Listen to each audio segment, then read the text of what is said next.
two groups, Public Interest Research Group and Citizens for Tax Justice, did this wonderful report on these corporations they're calling the Dirty 30. Now, let me tell you why. First of all, these 30 corporations are some of the top corporations in the U.S., and they made $164 billion in profit from 2008 to 2011. Now, that's a world of profit. That's fantastic for them. There's no downside to that. Great. That doesn't make them dirty at all. But here's the weird part. Instead of paying taxes in that same time period, they actually got a $10.6 billion rebate. So they took $10 billion of our money.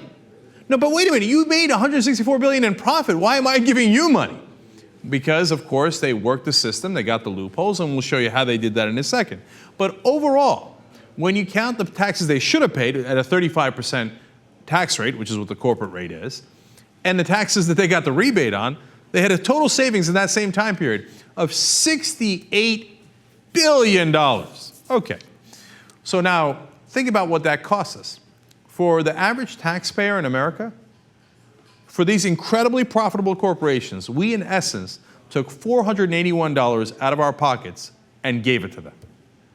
Now look, corporations do well if they play in a fair system. Great, no problem. Of course, it's a capitalist country, of course, right? But if they made all that profit, why do I have to give them nearly $500 of my money and say, oh, congratulations, here it is? Of course, it makes no sense. If you're a conservative, you should hate that. That's not the free market at all. That's 30 corporations manipulating the rules of the government for crony capitalism so that they profit off of it. But of course, conservatives, so-called conservative Republicans, are the ones that love this system, protect this system, are the ones who are in favor of all this, in fact, want to give them even more tax cuts. Now, of course, the Democrats go along too, and now we get to why. Well, in that same period of time, these companies did $467 million of lobbying.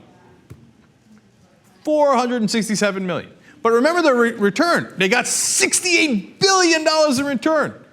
That's more than 120 times what they put in. It's an amazing rate of return. Oh, by the way, I should also mention that they put in another $41 million in buying congressmen. I'm sorry, in campaign donations. So $41 million to political campaigns, $467 million. And here's the last amazing fact about this. Do you know that between 2008 and 2010, just those 30 corporations gave to 98% of all the members of Congress? So they bought almost the entire Congress. If you give 98% of the Congress members money, and you give them all this money, what are they going to do for you? Of course, they're going to take $68 billion of taxpayer money and just hand it to you, whether it's in lower taxes or whether it's in tax rebates.